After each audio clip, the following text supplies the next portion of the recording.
Apa yang terjadi hari ini, Bapak Ibu sekalian? Indonesia sedang tidak baik-baik saja. Sebetulnya bukan sesuatu yang muluk-muluk. Betul. Mereka tidak ingin hadir sebuah proyek yang luar biasa, mercusuar. Tidak. Mereka hanya ingin bisa makan. Makan yang baik, yang layak buat istri, buat anak, buat keluarganya. Sederhana.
Yang paling banyak merugikan keuangan negara itu Pak Jokowi. Yang paling banyak merugikan keuangan negara itu Pak Jokowi. Yang paling banyak merugikan keuangan negara itu Pak Jokowi. Yang paling banyak merugikan keuangan negara itu Pak Jokowi. Yang paling banyak merugikan keuangan negara itu Pak Jokowi. Yang paling banyak merugikan keuangan negara itu Pak Jokowi.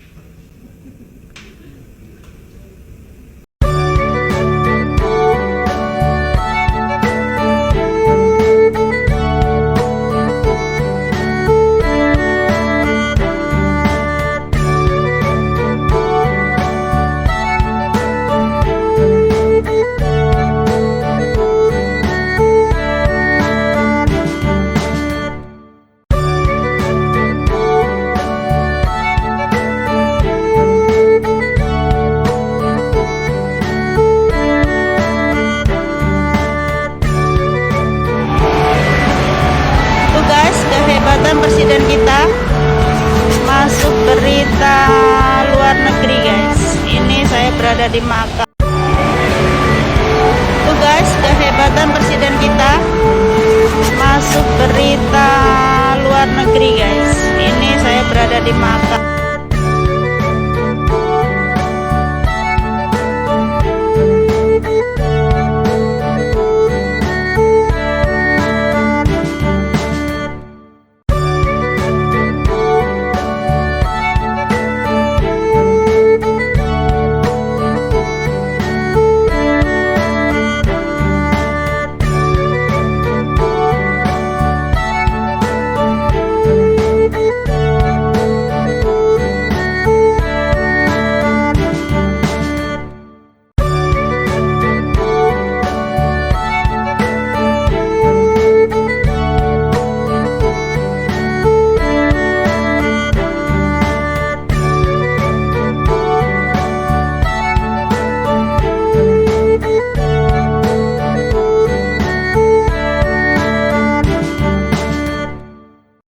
Negara ini rusak karena rusaknya pemerintah.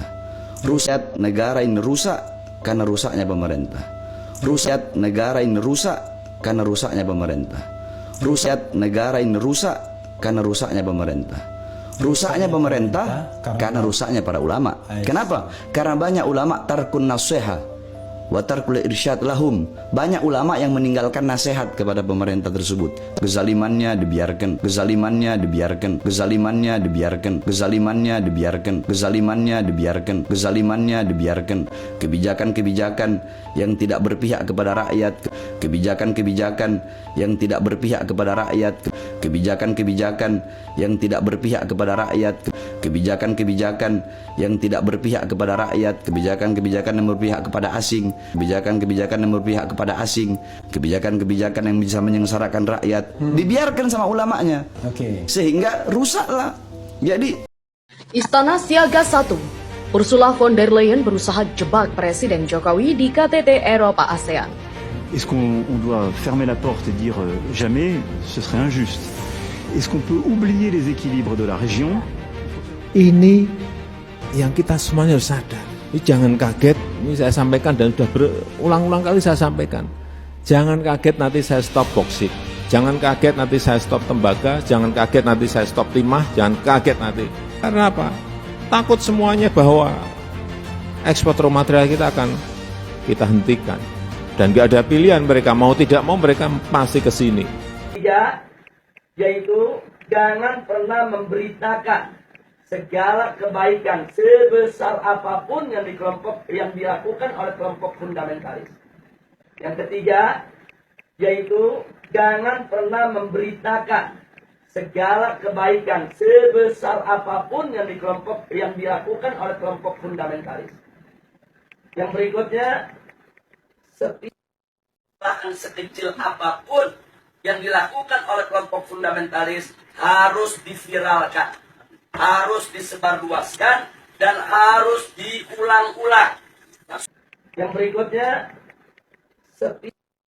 bahkan sekecil apapun yang dilakukan oleh kelompok fundamentalis harus diviralkan, harus disebarluaskan, dan harus diulang-ulang. Yang berikutnya, bahkan sekecil apapun yang dilakukan oleh kelompok fundamentalis harus diviralkan, harus disebarluaskan, dan harus diulang-ulang. Supaya itu melekat di hati masyarakat bahwa mereka adalah orang-orang yang tidak layak untuk diberikan tempat di kita punya negeri atau di negeri Islam. Nah, kemudian nggak sampai di situ. Kelompok fundamentalis yang manapun jangan pernah sebut mereka dengan rentetan gelar-gelar akademik mereka. Nggak boleh. Apakah itu gelar-gelar kehormatan di tengah masyarakat atau gelar akademik, profesor, doktor, dan lain sebagainya. Nah, cukup sebut namanya aja untuk mengopinikan di masyarakat bahwa kelompok fundamentalis itu kuper, bodoh, tidak berpendidikan, tidak punya gelar, nggak ngerti dunia akademik, dan seterusnya. Jadi cukup sebut nama mereka, tidak perlu diberikan embel-embel yang lainnya. Untuk mengopinikan di masyarakat bahwa kelompok fundamentalis itu kuper, bodoh, tidak berpendidikan, tidak punya gelar, nggak ngerti dunia akademik, dan seterusnya. Jadi cukup sebut nama mereka, tidak perlu diberikan embel-embel yang lainnya. Nah, kemudian nggak sampai di situ. Jadi masih banyak lagi yang mereka lakukan. Apa yang kita alami saat ini di kita punya negeri. Nah, bagaimana para habaib, para ulama kita, bagaimana tokoh-tokoh kita di Majelis Ulama Indonesia, yaitu mereka kecilkan, mereka lecehkan, mereka hina-hina, bahkan mereka mencoba mencari kesalahan-kesalahan, bahkan kalau nggak ada kesalahan, kan buatlah fitnah-fitnah yang bisa diterima oleh masyarakat tentang mereka. Fitnah-fitnah yang bisa diterima oleh masyarakat tentang mereka. Fitnah-fitnah yang bisa diterima oleh masyarakat tentang mereka. Fitnah-fitnah yang bisa diterima oleh masyarakat tentang mereka. Fitnah-fitnah yang bisa diterima oleh masyarakat tentang mereka.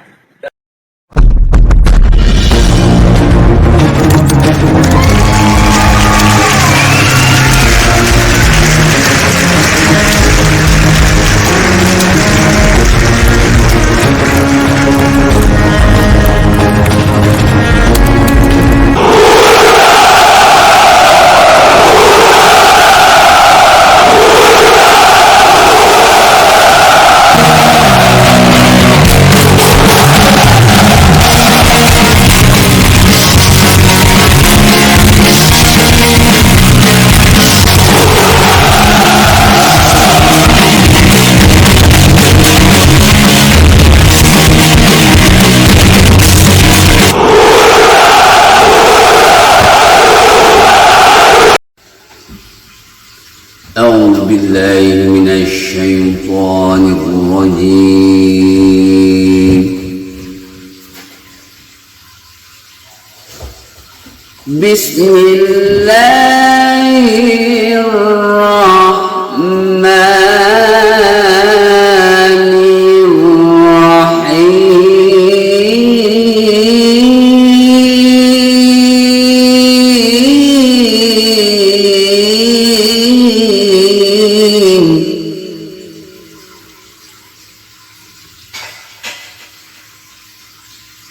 ومن أظلم ممن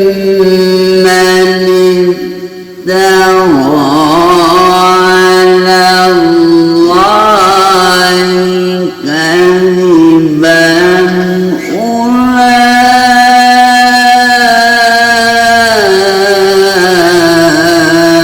أولئك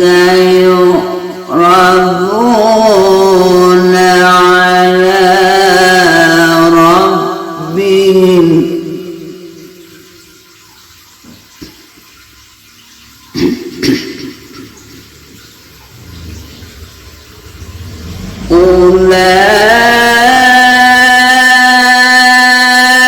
أولئك يعرضون على ربهم ويقول الأشهاد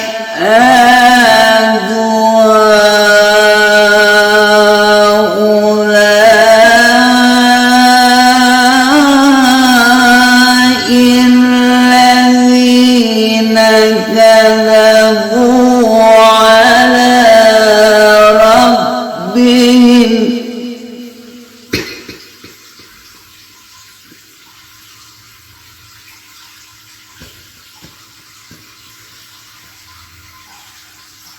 ويقول الأشهاد هؤلاء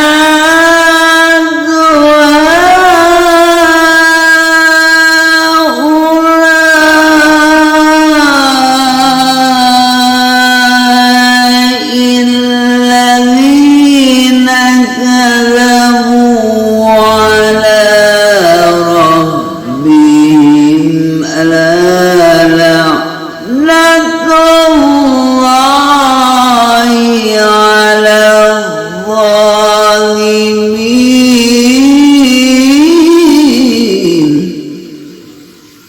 Sadaqallahul azim. Assalamualaikum warahmatullahi wabarakatuh. Om Swastiastu, nama budaya, salam kebajikan, salam rahayu, selamat datang, selamat berjumpa lagi bersama Gus AA dalam channel Tanda Tanya Politik Semakin Gila Semakin Asik. Pada kesempatan ini saya akan membahas 3 pembohong besar, 3 orang pembohong besar. Yang pertama, AHY menyebarkan kebohongan, menyebarkan fitnah dengan mengatakan bahwa Jokowi sudah menyengsarakan rakyat, membuat rakyat tidak bisa makan, rakyat nggak butuh infrastruktur, rakyat hanya butuh makan. Yang kedua, Faisal Basri yang mengatakan bahwa Jokowi sudah bikin rugi negara dengan membangun infrastruktur. Dan yang ketiga, Bahar Smith dengan mengatakan bahwa Jokowi ini adalah pemimpin yang zalim, yang sudah bikin rusak negara. Benarkah Jokowi seperti itu?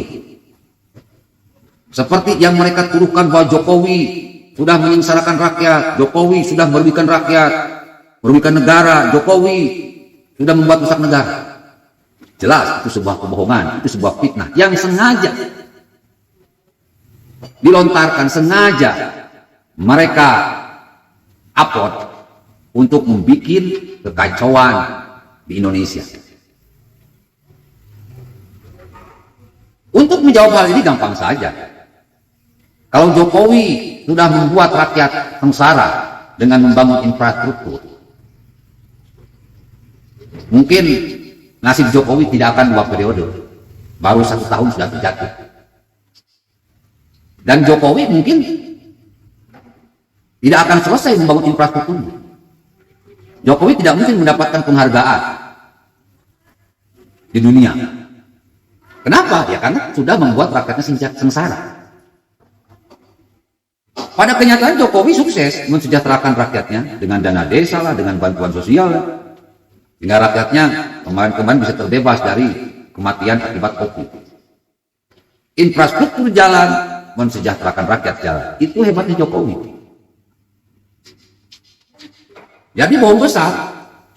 Kalau misalkan rakyat hanya butuh makan, tidak butuh infrastruktur. Infrastruktur penting, makan juga penting. Rakyat butuh jalan yang bagus. Karena kalau jalannya jelek, gimana rakyat bisa usaha? Gimana rakyat bisa cari duit? Gimana rakyat bisa pergi ke pasar? Wong jalannya jelek, jalannya enggak ada. Makan butuh, infrastruktur juga butuh. Distribusi barang kalau nggak ada jalan, barang misalkan yang harganya 100.000 bisa menjadi 10 juta. Kenapa? Infrastrukturnya nggak ada. Dengan infrastruktur ada dan bagus, maka barang jadi murah, rakyat bisa kerja, rakyat punya duit, rakyat bisa beli makanan, rakyat bisa makan. Jadi ini sebuah hubungan yang sangat ikat, yang sangat kuat antara infrastruktur dengan rakyat makan. Jadi apa yang dikatakan oleh AHY ini kebohongan besar. Rakyat nggak butuh infrastruktur, rakyat butuh makan. Bohong. Tanpa infrastruktur yang baik, rakyat tidak akan bisa makan. Tanpa infrastruktur yang baik, rakyat tidak bisa pergi ke pasar untuk beli makanan. Tanpa infrastruktur yang baik, proses jual beli tidak akan jalan. Kenapa? Distribusi barang mengalami kesulitan, tidak bisa tersalurkan. Jadi si AHY ini bohong besar, manusia munafik orangnya. Sudah bau kencur, sok-sokan ngerti rakyat, padahal dia bukan berasal dari rakyat. Jelas dong, rakyat butuh infrastruktur, rakyat butuh jalan bagus, rakyat butuh jalan tol, rakyat butuh bendungan. Dengan bendungan, pertanian, perkebunan, ladang bisa terairi, menghasilkan makanan untuk rakyat. Membangun bandara, membangun pelabuhan internasional, pariwisata berjalan lancar, devisa negara kuat, devisa negara bertambah, pemasukan buat negara semakin banyak. Ketika pemasukan negara semakin banyak, kembali pada rakyat dengan mensejahterakan rakyat. Jadi si AHY ini anak bau pencur, sok-sokan mau menjadi pemimpin Indonesia, memimpin otak dan mulutnya aja gak bisa. Yang kayak gini calon wakil presiden. Yang kedua si Faisal Basri yang mengatakan bahwa Jokowi membangun infrastruktur bikin rugi negara. Rugi di sebelah mananya, bro?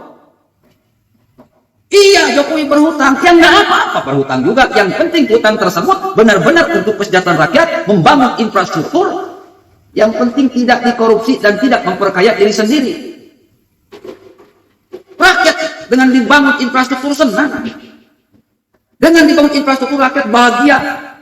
Jalan tol dibangun di mana-mana, jalan provinsi dibangun, jalan kabupaten dibangun, jalan kota dibangun, jalan desa dibangun. Dari Sabang sampai Merauke, bendungan dibangun, bandara dibangun, pelabuhan dibangun, jalur kereta dibangun. Rugi di sebelah mananya, Dodo? Indonesia merasa rugi kalau ada orang-orang seperti si AHY, si Faisal Basri, dan si Basri.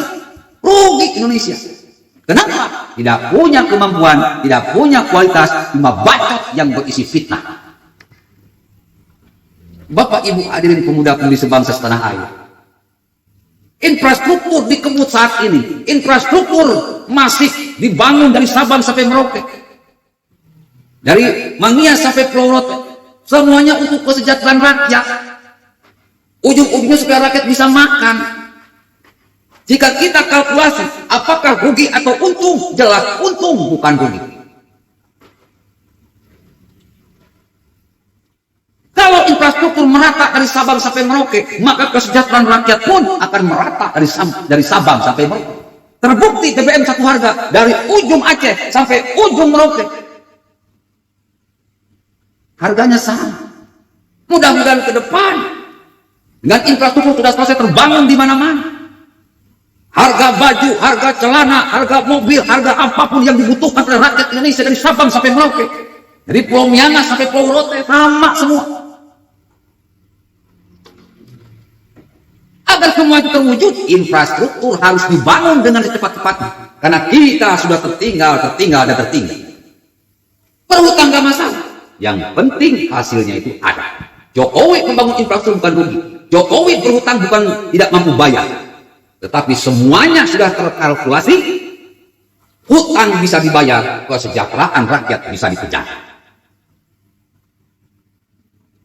Yang ketiga, bacotan si A. Masalah ulama dan pemerintah, banyak ulama yang hilang keulamaannya karena tidak menasihati pemerintah, bikin negara ini rusak, bikin pemerintah ini rusak. Hei Bahar, yang rusak bukan Indonesia, yang rusak itu negara nenek moyangmu, negara Yaman. Lihat negara Yaman, bertahun-tahun terlibat perang saudara. Negara yang katanya negara sejuta habib, tapi perang terus-terusan, tiap detik, tiap menit, tiap hari, tiap bulan, tiap jam, tiap tahun tidak berhenti.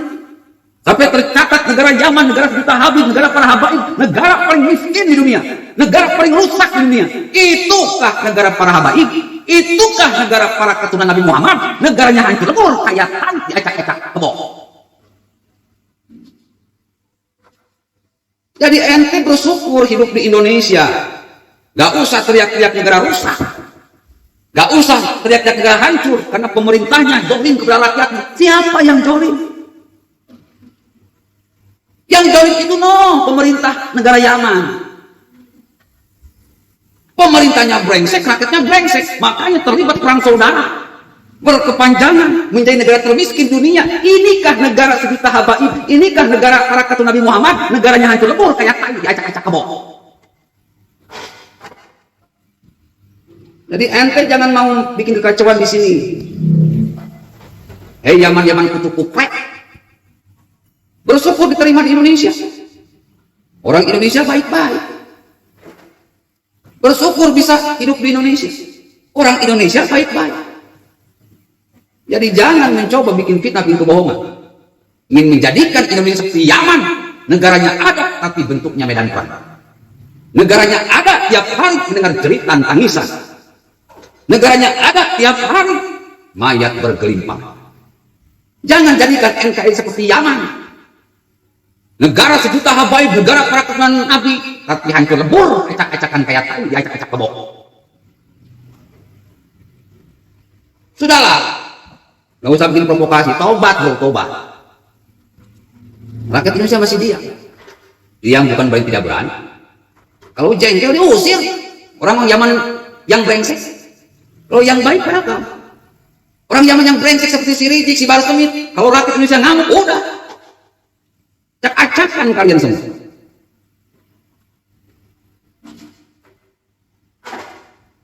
Assalamualaikum warahmatullahi wabarakatuh.